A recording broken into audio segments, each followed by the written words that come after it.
You have planted much, but harvested little. You eat, but never have enough. You drink, but never have your fill. You put on clothes, but are not warm. You earn wages, only to put them in a purse with holes in it.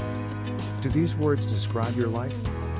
Do you feel that, despite all your efforts, you're not growing in your career, finances, or relationships? Are you tired of working so hard for so long, and realize that you have not made any progress? Why don't you try God's principles to escape from the rat race? His solution is unusual and radical, but it will surely make you live a rich and satisfied life. The book of Haggai offers priceless insight on how to prosper God's way.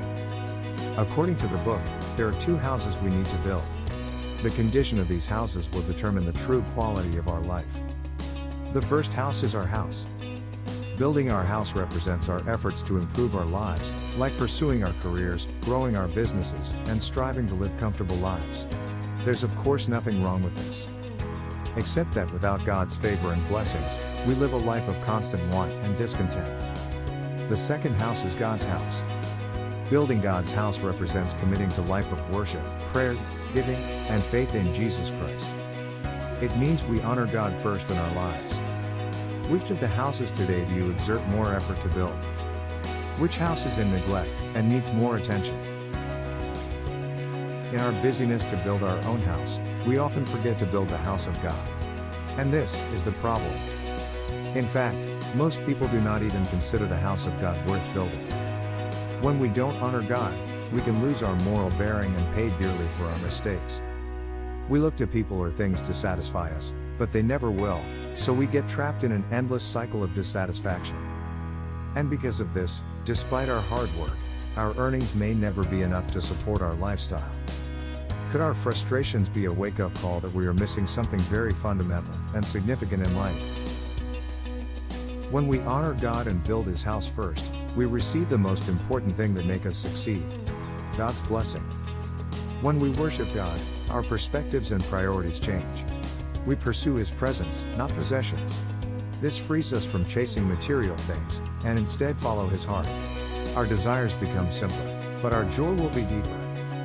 When we pray to God, we tap into the unlimited power of the One who created the entire universe.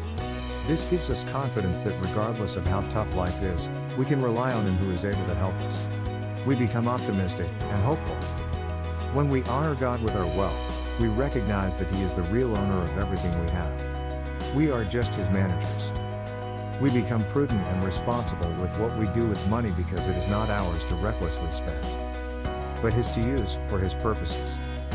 When we believe in Jesus Christ, we are ushered into a beautiful dimension, where we live a life full of grace and favor.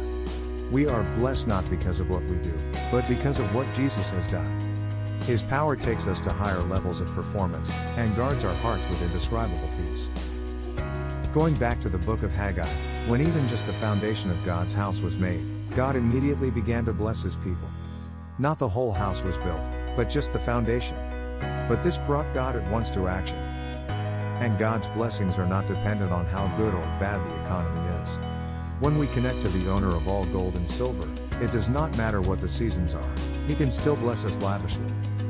As soon as we build a solid foundation of God's house, we will begin to see changes in our lives.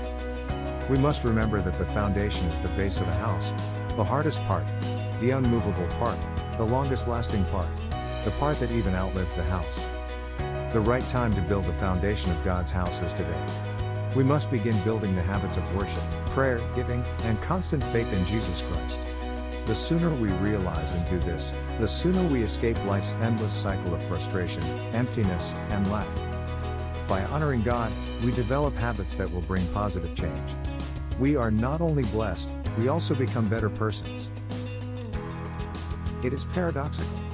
When we prioritize God's house, we also make our own house beautiful.